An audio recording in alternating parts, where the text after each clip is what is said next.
പവിത്രം സീരിയലിൻ്റെ വരാൻ പോകുന്ന ഒരു അടിപൊളി സൂപ്പർ അപ്കമിങ് എപ്പിസോഡ് റിവ്യൂ ആണ് പറയുന്നത്. അങ്ങനെ ശ്രീകാന്തിൻ്റെ സകല കള്ളത്തരങ്ങളും വിക്രം പൊളിച്ചടുക്കി വേദയെ തിരികെ വീട്ടിലേക്ക് തന്നെ കൊണ്ടുവരുന്നുണ്ട്. അന്നേരമാണ് ശ്രീകാന്തിൻ്റെ ഉള്ളിൽ ഭയം കൂടുന്നത്. താൻ ചെയ്ത സകല ചതിയുടെയും തെളിവുകൾ വിക്രമിൻ്റെ കയ്യിലുണ്ട് എന്നും അവൻ തന്നെ കൊണ്ട് എന്തും ചെയ്യിപ്പിക്കുമെന്നുള്ള ചിന്ത അവനെ വല്ലാതെ വേട്ടയാടി. ഇനി വിക്രം ജീവിച്ചിരുന്നാൽ തൻ്റെ കാര്യം കട്ടപ്പുകയാണെന്നും വേദയുമായി ഒരു നിമിഷം പോലും അവൻ സന്തോഷമായി കഴിയാൻ സമ്മതിക്കില്ല എന്നും ശ്രീകാന്ത് ഉറപ്പിച്ചു കഴിഞ്ഞിരുന്നു. അങ്ങനെ അവൻ ചന്ദ്രശേഖരനുമായി ചേർന്ന് വാസവനെ കാണാൻ പോയി. അപ്പുറത്ത് ശ്രീകാര്യം ശ്രീനിവാസൻ ഇലക്ഷനുമായി ബന്ധപ്പെട്ട് പല സ്ഥലങ്ങളിലും ഓടി നടക്കുകയാണ്. തൻ്റെ സ്വാധീനവും ആൾബലവും വെച്ച് ജനങ്ങൾക്കിടയിൽ വലിയൊരു പേര് തന്നെ അദ്ദേഹം ഉണ്ടാക്കി വെച്ചിട്ടുണ്ട്. യുവാക്കളെ പാർട്ടിയുടെ ഭാഗമാക്കാൻ വേണ്ടി വിക്രമിൻ്റെ കൂടെ സഹായം കിട്ടിയതോടുകൂടെ ശ്രീനിവാസൻ പല വമ്പൻ പ്ലാനുകളും ഇടും. താൻ ജയിക്കുമെന്ന ഫുൾ കോൺഫിഡൻസിലാണ് അദ്ദേഹം മുന്നോട്ട് പോകുന്നത്. ഈ സമയത്തിന് MLA വാസവൻ ചന്ദ്രശേഖരനോടും ശ്രീകാന്തിനോടും പറയുന്നത് നിങ്ങൾ രണ്ടുപേരും ചെയ്തത് വലിയ മണ്ടത്തരമാണെന്നാണ്. ആ ശ്രീനിവാസൻ ഇലക്ഷൻ ജയിക്കുമെന്ന് ഇപ്പോൾ തന്നെ ഉറപ്പിക്കാം. കാരണം അവൻ്റെ കൂടെ ഒരു വലിയ പട യുവാക്കളും അവനെ വിശ്വസിക്കുന്ന കുറേ ജനങ്ങളുമുണ്ട്. അപ്പോൾ ശ്രീകാന്ത് ഒരു വലിയ ഐഡിയ ഇടുകയാണ്. ഇനി ഒരൊറ്റ വഴിയേ ഉള്ളൂ, വിക്രമിനെ എത്രയും പെട്ടെന്ന് തന്നെ അങ്ങ് തട്ടണം. എന്നിട്ട് ആ കുറ്റം നേരെ ശ്രീനിവാസൻ്റെ തലയിൽ അങ്ങ് കെട്ടിവെക്കണം. പക്ഷേ വാസവൻ അതിനൊന്നും സമ്മതിക്കുന്നില്ല. ഇപ്പം എന്തെങ്കിലും സംഭവിച്ചു കഴിഞ്ഞാൽ അത് എന്നെയും ബാധിക്കുന്ന കാര്യമാണ്. ഞാനും ഒരു മത്സരാർത്ഥിയല്ലേ, ജയിക്കണമെന്ന ആഗ്രഹം എനിക്കുമുണ്ട്. ഇങ്ങനെയായാൽ ചിലപ്പോൾ എനിക്ക് തന്നെ പണി കിട്ടും. നിങ്ങൾക്കൊന്നും അത് പറഞ്ഞാൽ മനസ്സിലാവില്ല. അന്നേരം ശ്രീകാന്ത് പറയുന്നുണ്ട്, ഇതിനെക്കുറിച്ച് ആലോചിച്ച് ടെൻഷൻ അടിക്കേണ്ട കാര്യമൊന്നുമില്ല. ചെയ്യേണ്ട കാര്യങ്ങളൊക്കെ ഞങ്ങൾ ഏറ്റു. അതിന് എത്ര രൂപ വേണമെങ്കിലും ചിലവാക്കാനും ഞങ്ങൾ റെഡിയാണ് എന്നൊക്കെ പറയും. അന്നേരം വാസവൻ പറയുന്നുണ്ട്, നിങ്ങൾ പറഞ്ഞതൊക്കെ ശരി, പക്ഷേ കൊലപാതകമൊന്നും എന്നെ കൊണ്ട് പറ്റില്ല. എൻ്റെ കൂടെയുള്ള ഗുണ്ടകളെ വേണമെങ്കിൽ ഞാൻ നിങ്ങൾക്ക് വിട്ടുതരാം. അവരെ കൊണ്ട് നിങ്ങൾ എന്ത് വേണമെങ്കിലും ചെയ്യിപ്പിക്കാം. ഇത് കേട്ടതും ശ്രീകാന്ത് ചിരിച്ചുകൊണ്ട് പറയാണ്, ഞങ്ങൾക്ക് അത്രയും മതി, ബാക്കിയൊക്കെ ഞങ്ങൾ നോക്കിക്കോളാമെന്ന് പറയും. വാസവൻ തിരക്കുന്നുണ്ടെന്ന് പറഞ്ഞ് അവിടെ നിന്നു പോയതും ശ്രീകാന്ത് അച്ഛനോട് പറയുന്നുണ്ട്, അച്ഛാ, ഇവനെയും വിക്രമിനെയും ഒതുക്കാം, ഇത് മാത്രം മതി. വാസവൻ്റെ ഗുണ്ടകൾ വിക്രമിനെ തീർക്കുമ്പോൾ അത് ചെയ്തത് വാസവനാണെന്നേ എല്ലാവരും പറയുള്ളൂ. അതോടെ വിക്രമിൻ്റെ ശല്യം എന്നേക്കുമായി തീരും. എൻ്റെ അനിയത്തിയെ വേണമെന്ന് പറയുന്ന ആ വരുണിൻ്റെ ശല്യവും തീർന്നു കിട്ടും. വാസവനും അഴിക്കുള്ളിലായിരിക്കുമെന്നൊക്കെ പറയാണ്. എൻ്റെ 2 അനിയത്തിമാർക്കും നല്ലൊരു ലൈഫ് കിട്ടും. ഇങ്ങനൊരു ചാൻസ് ഇനി ഒരിക്കലും കിട്ടില്ല അച്ഛാ. അന്നേരം ചന്ദ്രശേഖരൻ അങ്ങ് ചിരിക്കുകയാണ്. എന്നിട്ട് പറയുന്നുണ്ട്, മുൻപത്തെ പോലെ അവസാനം പിടിക്കപ്പെടരുത്. വിക്രമിനെ നിനക്കറിയാലോ, അവൻ നിന്നെ കൊണ്ട് ഈച്ച എണ്ണിക്കും. ശ്രീകാന്ത് പറയുന്നുണ്ട്, ഇപ്പോൾ തന്നെ അവൻ എന്നെ പുല്ലുവിലയാണ് കൽപ്പിക്കുന്നത്. എന്നെ പൂട്ടാനുള്ള സകല തെളിവുകളും അവൻ്റെ കയ്യിലുണ്ട്. അവൻ എന്തെങ്കിലും ചെയ്യുന്നതിന് മുൻപേ തന്നെ അവനെ അങ്ങ് തീർത്ത് കളഞ്ഞേക്കണം. അന്നേരം ചന്ദ്രശേഖരൻ പറയുന്നുണ്ട്, എങ്കിൽ പിന്നെ നാളെ തന്നെ അതിനുള്ള ഏർപ്പാട് ചെയ്യണം. വിക്രമും വേദയും ഒരുമിച്ച് ഒരു പുതിയ ജീവിതം തുടങ്ങുന്നതിന് മുൻപേ തന്നെ ഈ കാര്യങ്ങളെല്ലാം തന്നെ നടന്നിരിക്കണമെന്ന് പറയാണ് ചന്ദ്രശേഖരൻ. അങ്ങനെ വിക്രമും വേദയും ആ വീട്ടിൽ സുധാകര മാഷിനും കമലത്തിനും വലിയ സന്തോഷമാണ് നൽകുന്നത്. അവർ അവരെ അത്രമേലധികം സ്നേഹിക്കുന്നുണ്ട്. ഇതൊക്കെ കണ്ട് നന്ദിനിക്ക് ദേഷ്യം അടക്കാൻ പറ്റുന്നില്ല. അവൾ വന്ന് കൽപ്പിക്കുന്നുണ്ട്, ഇപ്പം ഏതായാലും വിക്രം തിരികെ വന്നതോടുകൂടെ തന്നെ അച്ഛനും അമ്മക്കും ഇളയ മകനോടും മരുമകളോടുമാണ് കൂടുതൽ സ്നേഹം. അമ്മയ്ക്കിപ്പോൾ ഏതായാലും ഇളയ മരുമകളെ മാത്രം മതിയല്ലോ. ഞാനും ശ്രീചേച്ചിയൊക്കെ വീടിന് പുറത്താണല്ലോ. ഈ വീട്ടിൽ ആദ്യം കാലെടുത്തത് വെച്ചത് ശ്രീചേച്ചിയാണ്. അത് കഴിഞ്ഞ് പിന്നെ വന്നത് ഞാനാണ്. അവരോടില്ലാത്ത സ്നേഹമാണല്ലോ ഇപ്പോൾ വേദിയോട്. എല്ലാവരെയും ഒരുപോലെ കാണാൻ നോക്കണം. ഉടനെ തന്നെ സുധാകര മാഷ് മറുപടി കൊടുത്തു, എനിക്ക് എൻ്റെ മരുമക്കൾ 3 പേരും ഒരുപോലെ തന്നെയാണ്. നന്ദിനി, നീ ഓരോ പ്രശ്നങ്ങളുണ്ടാക്കാനൊന്നും നോക്കണ്ട. നിനക്കും വിനായകനും ഇതൊക്കെ കാണുന്നത് അത്ര വലിയ ബുദ്ധിമുട്ടാണെങ്കിൽ ഇവിടെ കഴിയണമെന്നില്ല. വേണമെങ്കിൽ നിങ്ങൾക്ക് ഈ വീട്ടിൽ നിന്നും മാറാമെന്ന് പറയണം മാഷേ. അത് കേട്ടതോടുകൂടി തന്നെ നന്ദിനി ആകെ ഞെട്ടിപ്പോയി.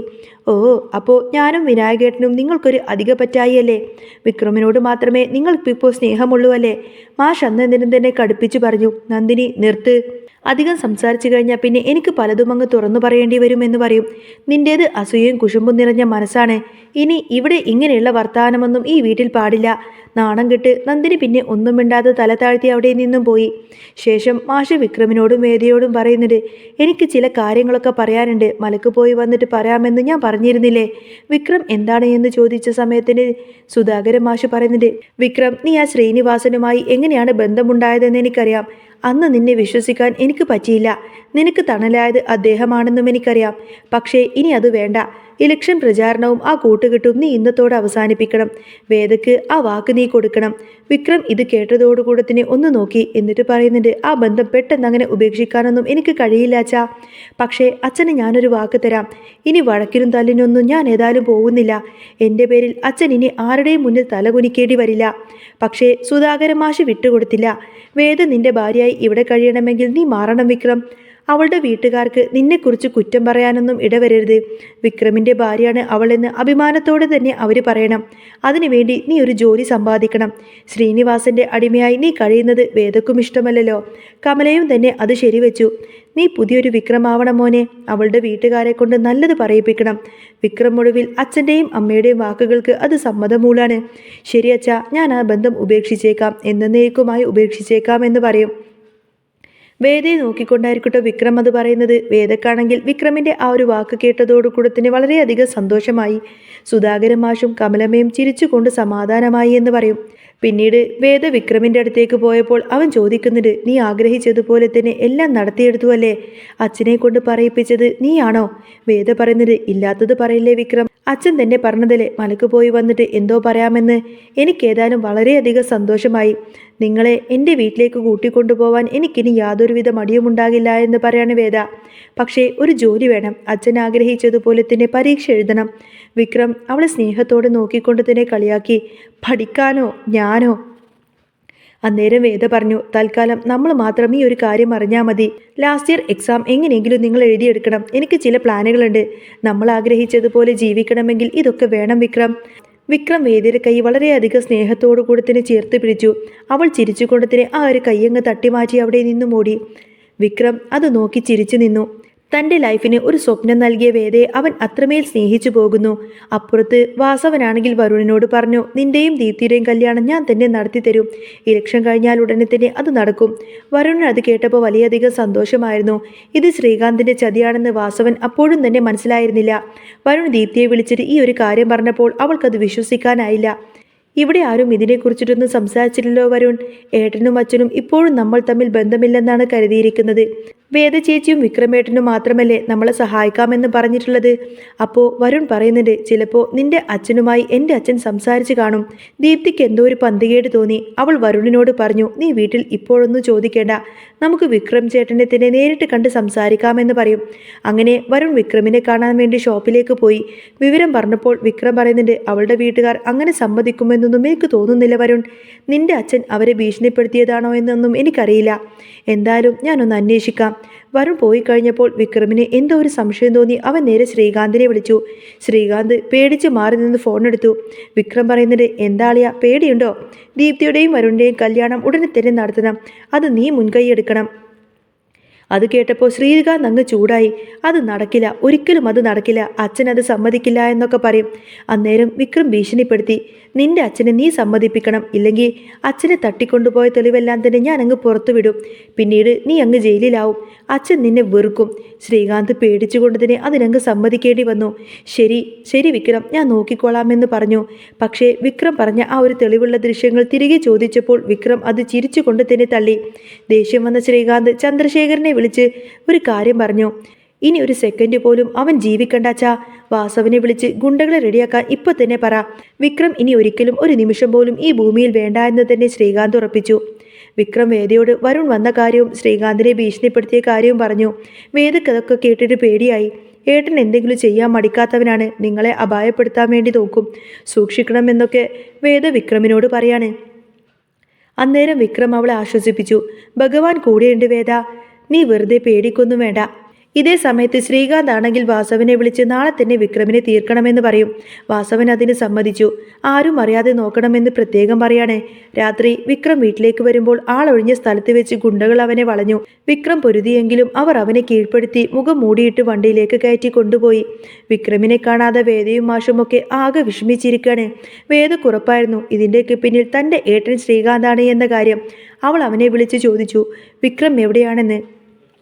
ശ്രീകാന്ത് നേരം അഭിനയിച്ചു കൊണ്ട് തന്നെ പറയുന്നുണ്ട്, എനിക്കറിയില്ല വേദ, നീ ഇല്ലാത്തതൊന്നും എൻ്റെ തലയിൽ കെട്ടിവെക്കാൻ നോക്കണ്ട. ഞാൻ വിക്രമിനെ കണ്ടിട്ട് പോലുമില്ല എന്ന് ശ്രീകാന്ത് കള്ളം പറയും.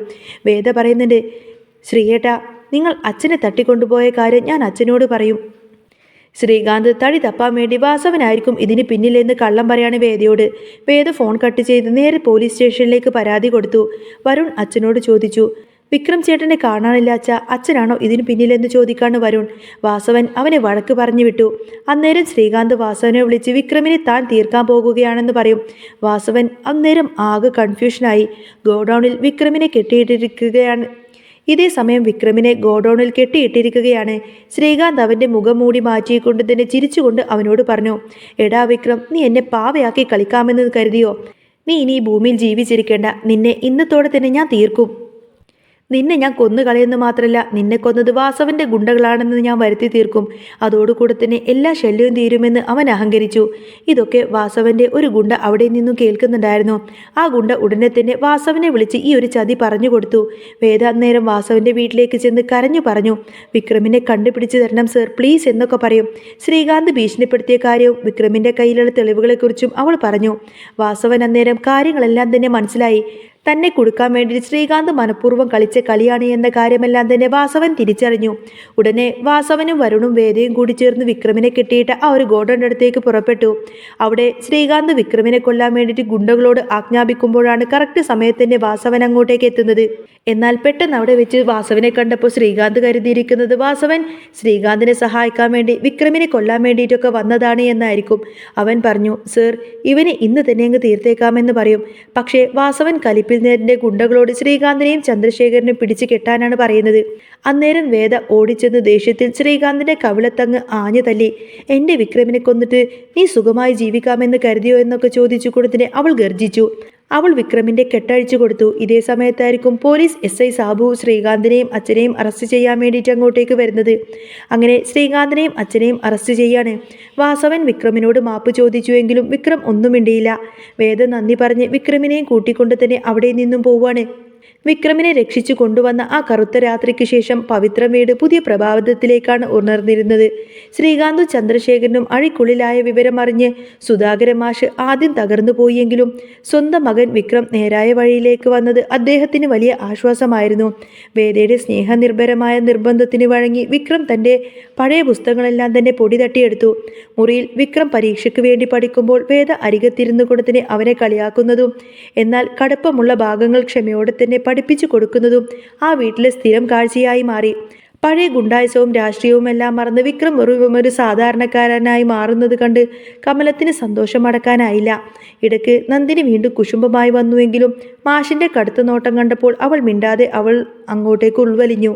മാസങ്ങൾ അങ്ങനെ കടന്നുപോയി. വിക്രമിൻ്റെ പരീക്ഷാഫലം വന്ന ദിവസം ആ വീട്ടിൽ വലിയൊരു ആഘോഷം തന്നെയായിരുന്നു. വിക്രം ഉയർന്ന മാർക്കോടുകൂടെ തന്നെ വിജയിച്ച വാർത്ത കേട്ട് വരുണും ദീപ്തിയും ഓടിയെത്തി. MLA വാസവൻ തൻ്റെ മുൻകാല തെറ്റുകൾക്ക് പ്രായശ്ചിത്തമെന്നോണം വിക്രം തൻ്റെ സുഹൃത്തിൻ്റെ വലിയൊരു കമ്പനിയിൽ തന്നെ മാന്യമായ ഒരു ജോലി ശരിയാക്കി കൊടുത്തു. നീ എൻ്റെ മകനെ പോലെയാണ് വിക്രം, നിന്നെ സഹായിക്കുന്നത് എനിക്കിപ്പോൾ ഒരു കടമയാണെന്ന് വാസവൻ വിക്രമിനോട് പറയാണ്. ദീപ്തിയുടെയും വരുണിൻ്റെയും വിവാഹത്തിന് വീട്ടുകാരെല്ലാം പച്ചക്കൊടി കാട്ടിയതോടുകൂടെ തന്നെ ആ വീട്ടിൽ വീണ്ടും മംഗളകർമ്മങ്ങൾക്കുള്ള ഒരുക്കങ്ങൾ തുടങ്ങി. വിക്രം ജോലിക്ക് ചേരുന്ന ദിവസം മാഷിൻ്റെയും അമ്മയുടെയും അനുഗ്രഹം വാങ്ങി അവൻ വേദയുടെ കൈയും ചേർത്ത് പിടിച്ചു. അവസാനം ദീപ്തിയും വരുണും വിവാഹവേദിയിൽ വെച്ച് എല്ലാവരെയും ഒന്നിച്ചു ചേർത്തു. ജാമ്യത്തിലിറങ്ങിയ ശ്രീകാന്ത് ദൂരെ നിന്ന് ഈ ഒരു കാഴ്ചയെല്ലാം കണ്ട് പശ്ചാത്താപത്തോടെ തന്നെ നോക്കി നിൽക്കുന്നുണ്ടായിരുന്നു. താൻ തകർക്കാൻ ശ്രമിച്ച വിക്രം ഇന്ന് ആ കുടുംബത്തിൻ്റെ നട്ടെല്ലായി മാറിയിരിക്കുന്നു. വേദയുടെ കണ്ണുകളിൽ വിക്രമിനെ കുറിച്ചുള്ള അഭിമാനവും സ്നേഹവും നിറഞ്ഞു നിന്നു. വിവാഹത്തിരക്കിനിടയിൽ വിക്രം വേദയെ നോക്കി പതുക്കെ പറഞ്ഞു, നീ പറഞ്ഞത് ശരിയാണ് വേദ, ഈ യാത്ര ഒരുപാട് ദൂരമുണ്ട്. പക്ഷേ നീ കൂടെയുള്ളപ്പോൾ എനിക്കൊന്നിനെയും പേടിയില്ല. അവർ രണ്ടുപേരും ചിരിച്ചുകൊണ്ട് തന്നെ പുതിയ ജീവിതത്തിലേക്ക് ചുവട് വെക്കുന്നതോടുകൂടെ തന്നെ പവിത്രമായ ആ ബന്ധം കൂടുതൽ സുന്ദരമായി മാറുന്ന ഒരു അടിപൊളി സൂപ്പർ എപ്പിസോഡൊക്കെ ഇനി വരുന്നുണ്ട് കേട്ടോ. അപ്പോൾ നിങ്ങൾക്ക് ഈ ഒരു ചാനൽ ഇഷ്ടമാവുകയാണെങ്കിൽ സബ്സ്ക്രൈബ് ചെയ്യാനും സപ്പോർട്ട് ചെയ്യാനും മറക്കല്ലേ. നെക്സ്റ്റ് വീഡിയോ ആയിട്ട് ഉടനെ വരാം. ബൈ.